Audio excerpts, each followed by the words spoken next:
죄는 미워하되 사람은 미워하지 말라라는 말이 있습니다. 어떤 의미에서 보면은 맞는 말일 수 있습니다.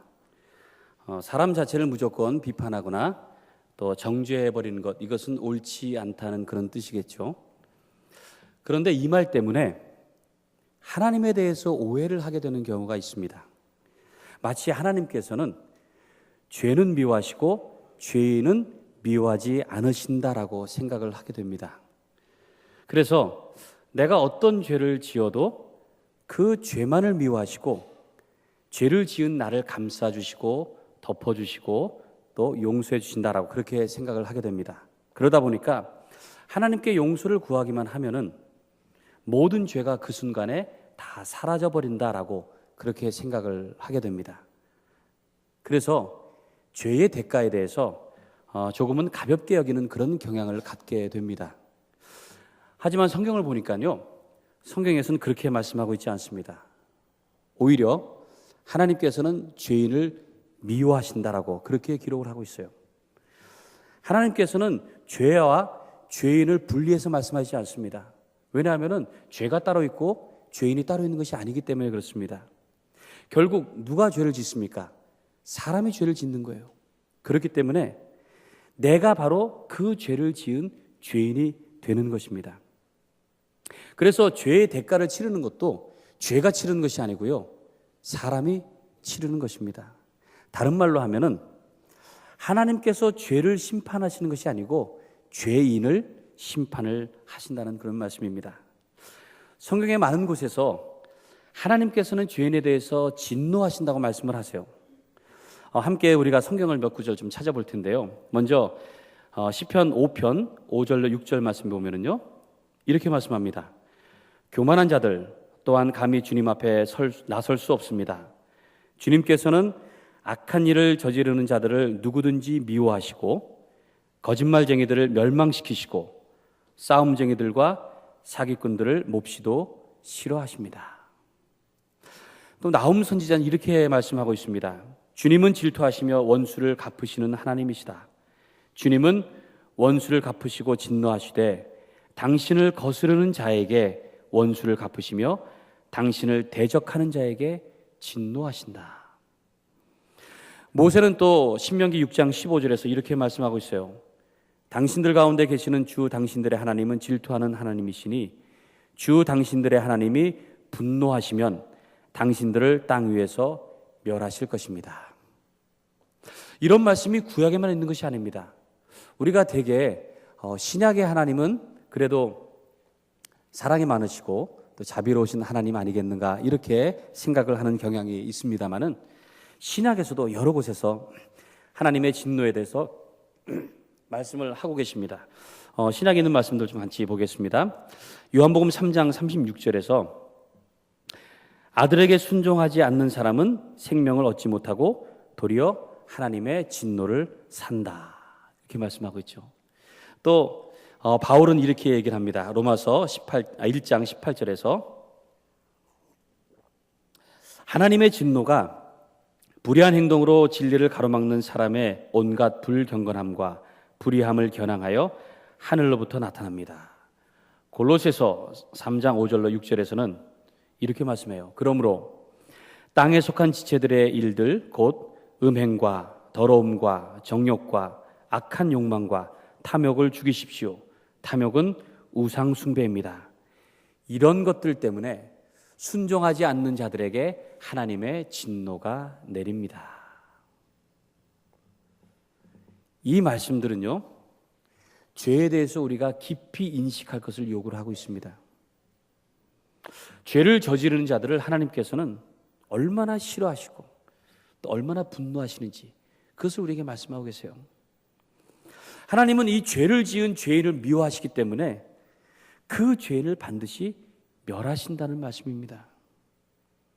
그래서 죄인은 그 진노를 피할 수가 없어요. 하나님의 진노는요, 어떤 환경이든지 사정에 따라서 이것이 약해지거나 또는 줄어들질 않습니다. 태초부터 지금까지 죄인에 대해서는 동일하게 하나님께서 진노하신 것을 보게 됩니다. 로마서 2장 12절에는 이렇게 말씀하고 있습니다. 율법을 모르고 범죄한 사람은 율법과 상관없이 망할 것이요 율법을 알고 범죄한 사람은 율법을 따라 심판을 받을 것입니다. 지금으로 말하면요, 교회를 안 다니고 죄를 지은 사람은 그것대로, 교회를 다니면서 죄를 지은 사람은 또 그대로 그렇게 심판을 받는다는 그런 말씀이에요. 그래서 많은 선지자들이 계속해서 그 백성들을 향해서 회개하라는 말씀을 외친 겁니다. 예수님께서도 사역을 제일 처음 시작하면서 처음 하신 말씀이 뭐죠? 회개하라는 말씀이에요. 베드로 사도도 회심을 한 다음에, 그가 그 성령을 받은 다음에 그 다음에는 회개하라는 말씀을 전하고 있습니다. 바울 사도도 회심을 한 다음에는 그가 끊임없이 계속해서 회개하라는 그런 말씀을 전하고 있어요. 하나님의 진노가 임하기 전에, 그래서 멸망받기 전에 그 죄로부터 빨리 벗어나야 되기 때문에 그래서 회개를 촉구하고 있는 것입니다. 하지만요, 이 하나님의 진노는 사랑에 근거한 것입니다. 단지 하나님께서 죄를 짓는 것이 싫기 때문에 그래서 진노하시는 것이 아니에요. 사랑 때문에 그렇습니다. 하나님께서 스스로 뭐라고 말씀하셨죠? 나는 질투하는 하나님이라고 말씀을 하셨어요. 출애굽기 34장 14절에서 너희는 다른 신에게 절을 하여서는 안 된다. 나 주는 질투라는 이름을 가진 질투하는 하나님이기 때문이다. 분명히 말씀하고 계시죠? 하나님은 당신을 사랑하지 않고 다른 것을 사랑하는 자를 질투하시고 벌하신다는 말씀이에요. 왜냐하면 그런 죄를 가지고는 하나님과 함께 있을 수 없기 때문에 그렇습니다. 만약에 하나님께서 다른 것을 사랑하는 그 죄인을 그냥 미워하지 않으시고 무조건 용서하시고 무조건 감싸주신다면 그것이야말로 정말 심각한 문제가 되는 겁니다. 예를 한번 들어보겠습니다. 부부가 되면은 부부는 서로 간에만 사랑을 나누게 됩니다. 배우자가 다른 사람을 사랑하면 문제가 되는 거예요. 예를 들어서 제가 제 아내 말고 다른 여자를 사랑하게 되면 어떻게 되겠습니까? 큰 문제입니다. 그런데 제 아내가 그것을 보면서도 괜찮아. 이 정도면 이해할 수 있어. 왜? 나는 마음이 넓으니까. 이러면은요, 제 아내가 더 문제가 있는 겁니다. 제가 그렇게 생각해요. 당신도 뭔가 남자가 생겼구나. 그렇게 생각할 수 있지 않습니까? 애정에 문제가 있든지요, 아니면은 정신적으로 문제가 있든지 그 심각한 문제가 있는 겁니다. 하나님은 우리를 사랑하시기 때문에 그래서 미워하시는 겁니다. 사랑하시기 때문에 미워하신다라는 이 말이 뭔가 좀 틀린 말 같아요.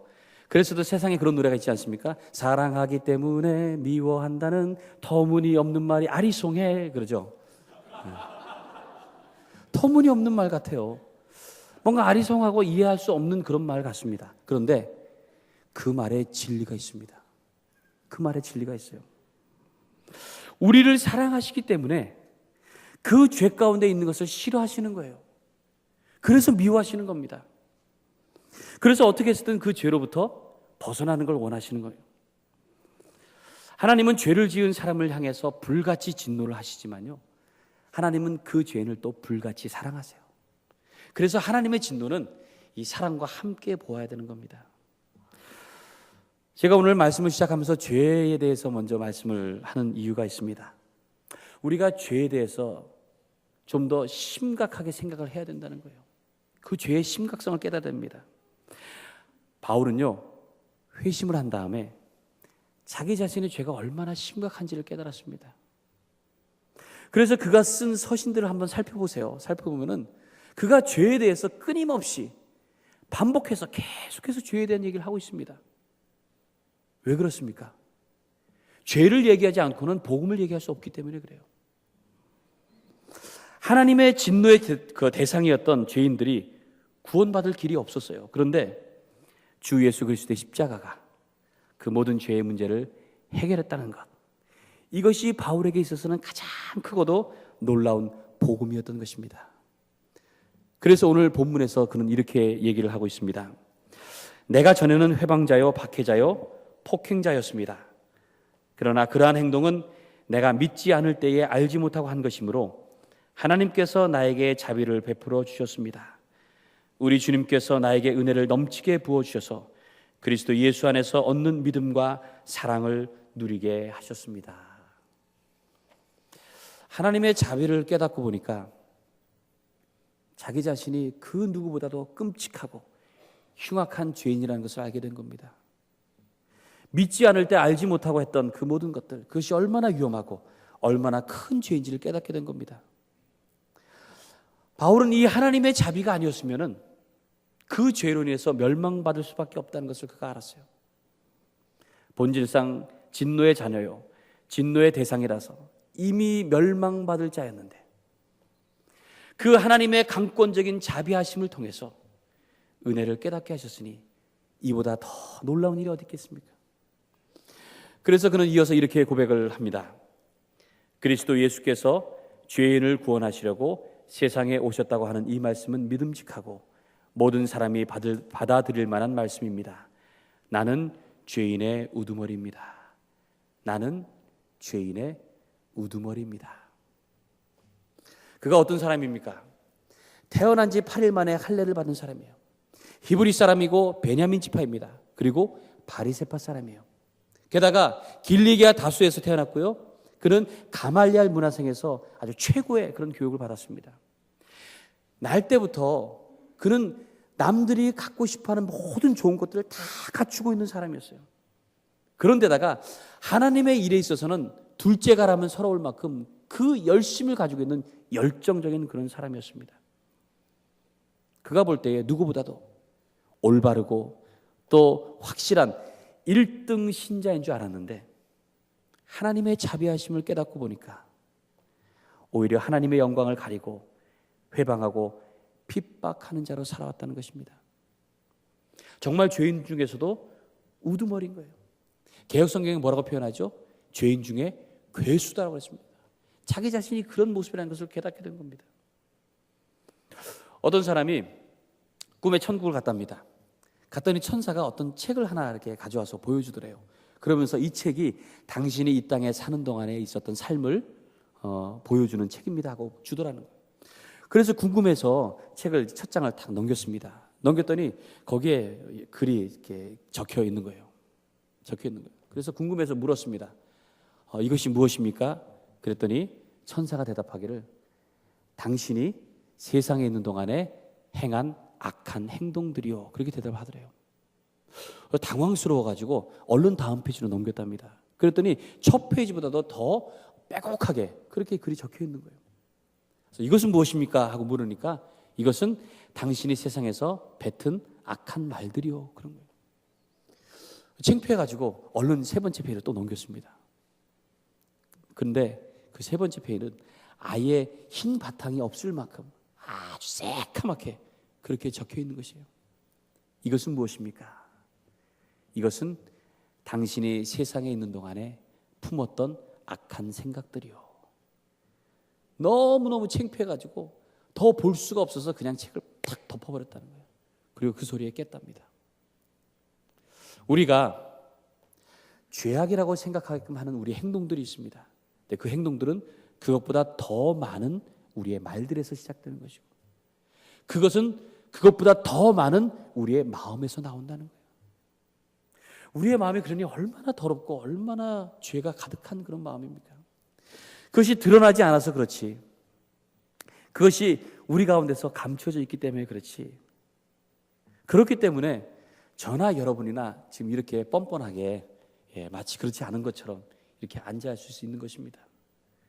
이게 얼마나 다행인지 모르겠습니다.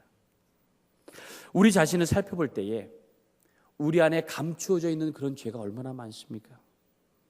신앙생활을 오래 하고 신앙이 깊은 그런 집안에서 자라고 우리가 기도를 열심히 하고 헌금을 많이 하고 봉사와 선교를 많이 한다고 해도 그 죄의 문제는 우리 가운데 꼭꼭 숨어 있다는 거예요.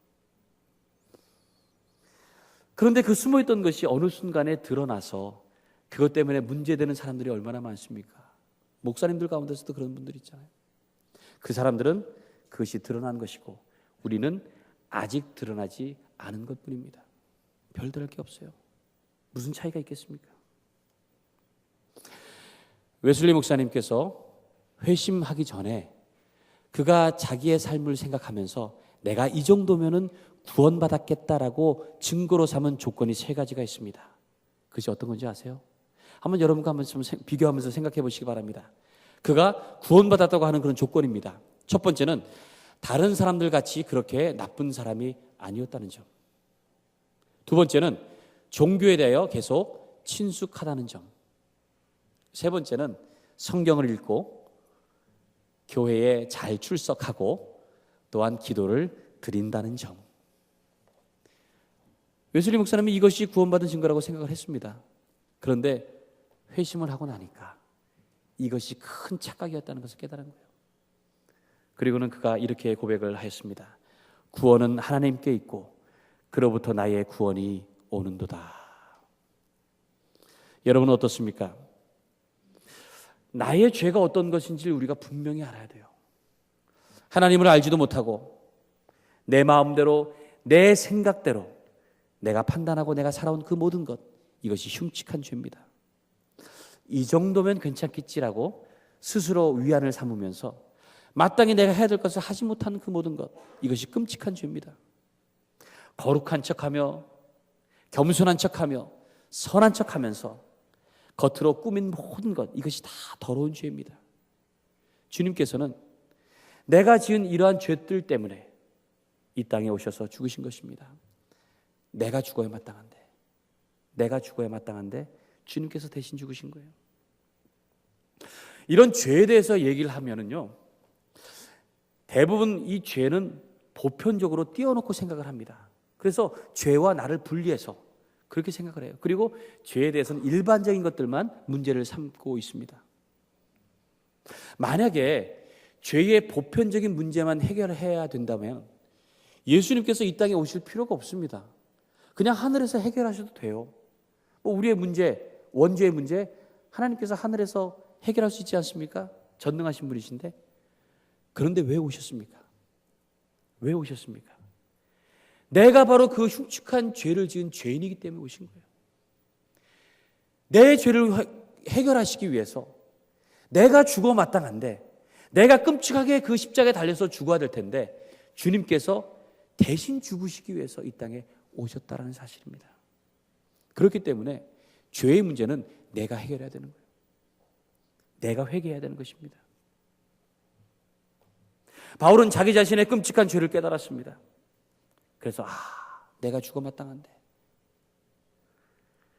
그런데 나를 대신해서 그 끔찍한 죄의 값을 치르신 주님의 자비가 얼마나 큰지 바울은 그것을 깨달은 것입니다. 그래서 그는 이어서 이렇게 고백을 합니다. 그러나 하나님께서는 나에게 자비를 베푸셨습니다.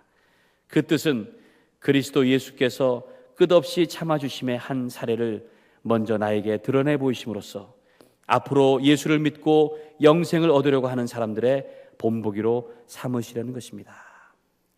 하나님께서 나에게 자비를 베푸셨습니다라는 말을 오늘 본문 가운데 두 번이나 얘기를 하고 있어요. 얼마나 그가 확실하게 깨달았으면 두 번의 얘기를 했겠습니까? 하나님의 자비.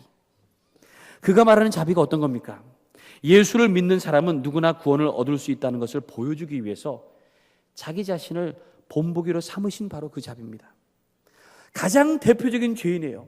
죄인의 우두머리라고 했습니다. 괴수와 같은 그런 나도 구원받을 수 있다고 하는 것, 그거를 보여주신 자비라는 것입니다. 바울이 말하는 그 자비가 어떤 것이 여러분들 아시겠습니까? 이미 죽은 목숨인데, 생명을 가질 수 없는 그런 존재인데, 그런데 그런 자를 당신이 대신 죽으심으로 생명을 갖게 한 그런 자비라는 겁니다. 한번 이렇게 생각해 보면 어떨까 싶습니다.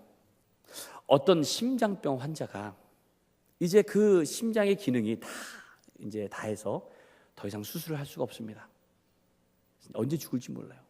그래서 병실에, 침실에 누워가지고 언제 심장이 멈추면 나는 이제 죽겠구나, 절망 가운데서 그렇게 죽음을 기다리고 있습니다. 그런데 한 젊은 청년이 갑자기 그 병실로 들어온 거예요. 들어와가지고 자신의 건강한 심장을 주겠다는 거예요. 그래서 그 건강한 심장을 이 사람이 이식받고 그 사람은 그 자리에서 죽었습니다. 물론 말도 안 되는 얘기입니다.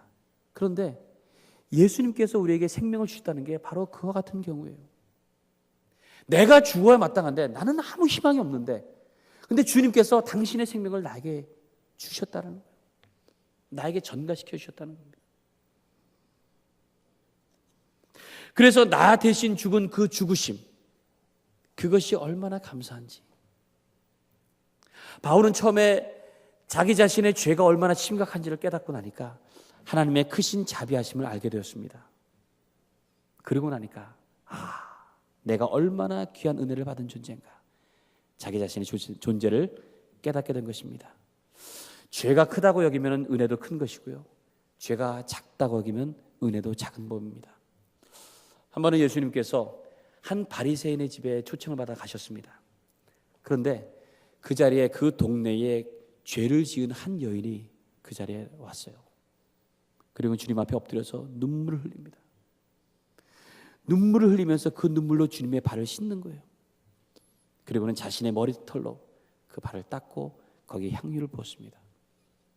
그 장면을 보고 한 사람이 속으로 그렇게 속삭인 거예요.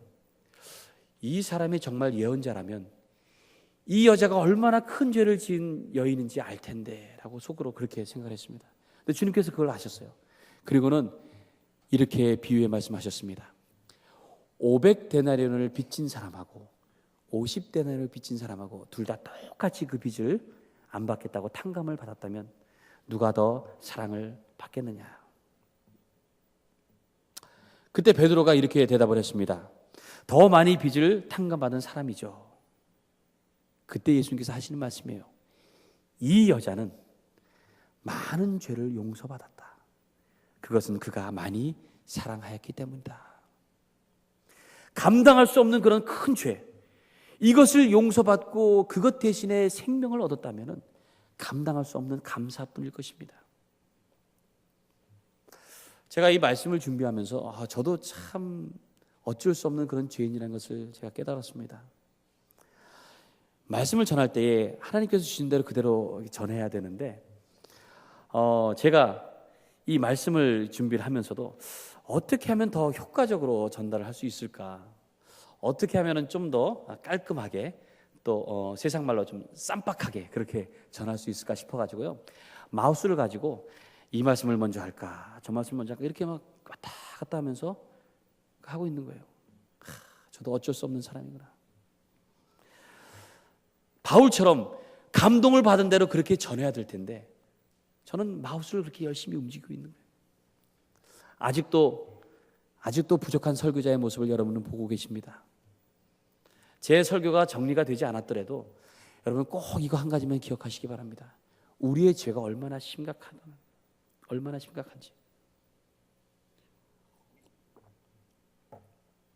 내가 얼마나 심각한 죄인이라는 것, 이것을 알아야 하나님의 자비가 얼마나 큰지를 알게 됩니다. 그리고 그 자비하심을 알게 되면요, 내가 얼마나 귀한 존재를 알게 되는 거예요. 내가 얼마나 큰 죄인인지를 먼저 깨달아야 되는 겁니다. 그래서 제가 제 아내에게 그래서 이런 얘기를 했습니다. 여보, 내가 얼마나 큰 죄인인지 모르겠어. 내가 정말 죄인이다. 그랬더니 저희 아내가 당연하다는 듯이, 그걸 인지 않았냐는 듯이, 맞아, 당신 죄인이야 그러더라고요. 그 얘기를 하면은 제가 그거를 주님의 말씀으로 듣고 죄인이다 해야 되는데, 당신이나 나 똑같은 죄인이야 이러고 있다니까요. 그러니까 우리가 이 죄인이라고 하는 얘기를 하면은요, 사실 그것에 대해서 그렇게 깊이 인식하지 못한다는 거예요. 정말 바울처럼 그렇게 철저하게 깨달으려면 아직 멀은 것 같습니다. 하지만 분명한 것은 하나님의 그 자비는 죄인이 깨닫든지 못 깨닫든지 한결같으시다는 말씀입니다. 우리가 죄인인 상태일 때에, 우리가 깨닫지 못하는 상태일 때에 하나님께서 먼저 사랑하셔서 우리를 위해서 죽으셨다는 사실이에요. 로마서 5장 8절 9절에서 그 말씀을 하고 있습니다. 우리 이 말씀 함께 우리 한 목소리로 같이 읽도록 하겠습니다. 그러나 우리가 아직 죄인 되었을 때에 그리스도께서 우리를 위하여 죽으셨습니다. 이리하여 하나님께서는 우리들에 대한 자기의 사랑을 실증하셨습니다. 그러므로 지금 우리가 그리스도의 피로 의롭게 되었으니 그리스도로 말미암아 하나님의 진노에서 구원을 얻으리라는 것은 더욱 확실합니다. 거기에 우리라는 그 단어 대신에 여러분의 이름을 한번 넣어보세요. 바울이 전하는 복음마다 보면은요, 이해하지 못하는 그런 말들을 하고 있는 것을 보게 됩니다. 바울이 빌립보 교회에 보내는 서신에서 그는 이렇게 얘기를 해요. 그리스도의 죽으심을 본받으라고 얘기합니다. 왜 하필이면 그리스도의 죽으심입니까? 참 많은 것들이 있습니다. 그리스도의 인격도 있을 수 있고요, 그리스도의 지도력, 그리스도의 능력, 그리스도의 철학, 전할 것들이 참 많아요. 그런데 왜 하필이면 그리스도의 죽으심을 그가 전하고 있을까요? 왜 죽으심을 전합니까? 그 죽으심이 모든 것이기 때문에 그렇습니다. 그가 죽으심으로 하나님의 뜻을 이루셨고 인류의 모든 죄가 사함을 받게 되었고 그러한 그를 하나님께서 다시 살리심으로 구원을 완성하셨기 때문입니다. 그래서 바울은 그의 죽으심을 본받으라고 그렇게 말을 하고 있는 것입니다.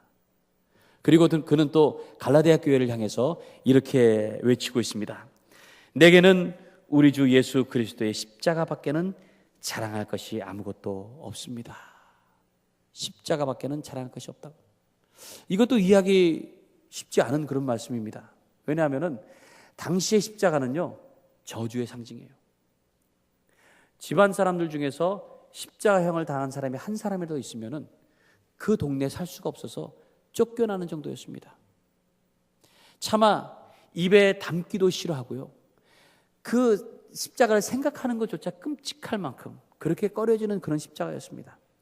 그 십자가를 굳이 말하지 않아도 되는데 바울은 지금 뭐라고 얘기하고 있습니까?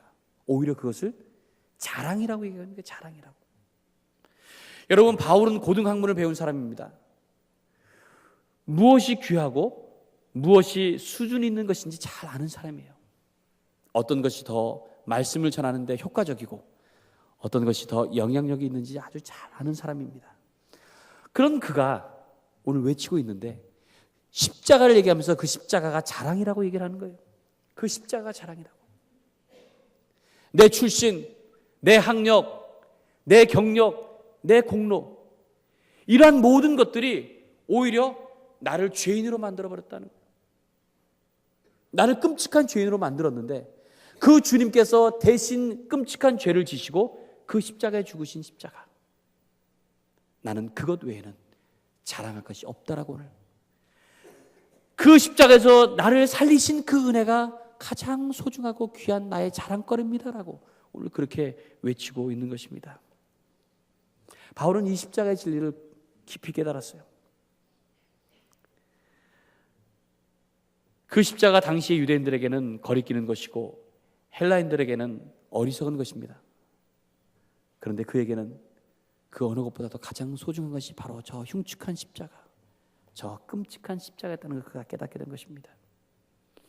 사실 바울 때문에 이 십자가가 기독교의 상징이 되었다고 해도 틀린 말이 아닙니다. 그런데 여기에 걸려있는 십자가는 이제 더 이상 바울의 십자가가 아니고 저와 여러분의 십자가입니다. 바울의 자랑뿐만이 아니라 이제는 저와 여러분에게 가장 소중하고 가장 귀한 자랑거리가 되는 것입니다. 이런 십자가의 놀라운 자비와 또 놀라운 진리를 깨닫는 여러분들 되시길 바랍니다. 말씀을 정리하겠습니다. 하나님의 자비를 알면은요, 내가 어떤 존재라는 것을 깨닫게 되는 거예요. 내가 얼마나 끔찍한 큰 죄인인지, 그리고 그것을 용서받음으로 내가 얼마나 큰 은혜를 받은 자인지 이것을 깨닫게 되는 것입니다. 주님의 자비 때문에 저와 여러분이 이 자리에 있게 된 것이죠. 복음은요, 이것을 깨닫는 데부터 시작이 되는 것입니다. 그렇게 되면은 우리의 죄를 소홀히 여기지 않아요. 그리고 주님의 자비를 결코 가볍게 여기지를 않습니다. 이 진리를 깨닫는 여러분이 되시길 간절히 바랍니다. 그래서 바울의 고백처럼, 바울이 오늘 우리에게 외치는 것처럼 저와 여러분의 입에서 하나님께서 나에게 자비를 베풀어 주셨습니다, 이렇게 고백하는 그런 은혜가 있기를 주님의 이름을 간절히 축원합니다. 우리 이 시간 함께 눈을 감으시고 묵상하기를 원합니다. 주님의 자비를 한번 생각해 보시기 바랍니다. 그 큰 자비가 아니었으면 우리의 죄가 얼마나 흉악하고 얼마나 더럽습니까? 그 죄 때문에 우리가 끔찍하게 죽을 수밖에 없었는데 주님께서 끔찍하게 대신 죽으심으로 나는 구원받게 되었다는 그 은혜가 얼마나 큽니까? 그 은혜가 얼마나 대단합니까? 얼마나 놀랍습니까? 이제는 그 구원받은 자의 삶으로서 내가 합당하게 살 수 있도록 나를 인도하여 주시옵소서. 우리의 마음을 주님 앞에 드리면서 함께 우리 조용히 묵상으로 기도하겠습니다. 아버지 하나님, 우리의 죄가 얼마나 끔찍합니까? 지금 들었습니다.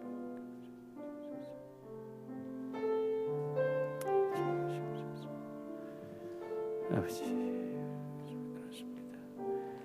아버지 아시도 부족합니다. 그러나 주님의 은혜를 생각합니다.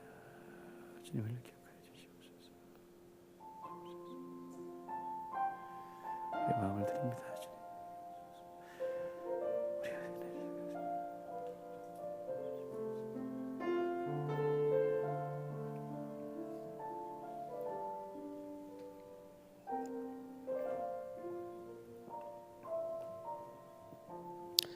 주님, 우리의 죄가 너무나 더럽고 흉측해서 우리의 마음이 무겁습니다.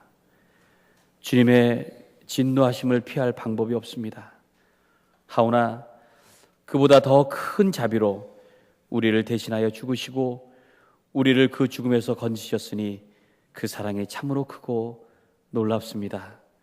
그 자비 안에서 귀한 보배로 삼아주신 은혜에 진실로 감사를 드립니다. 주님만을 섬기며 주님의 영광을 위해 사는 저희들이 될 수 있도록 인도하여 주시옵소서. 감사하고 예수님 이름으로 기도합니다. 아멘.